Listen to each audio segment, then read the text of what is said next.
అండి. మా బాబాయ్ ఏమో మాట్లాడుతుండు. చెప్పు చెప్పు బాబాయ్.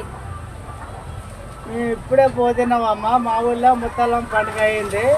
మా బిడ్డ కూరలు పువ్వులు ఉండేది ఇప్పటిదాకా మేము తిరిగి వచ్చినాం. ఉపవాసం ఉన్నాము. మా బిడ్డకు మంచిగా సాయం చేయరు. ఒక్క ముక్క తినమన్నా తింటలేదు. ఉపవాసం ఉంటున్నాం, దేవుని నమ్ముకుంటాం అంటుంది.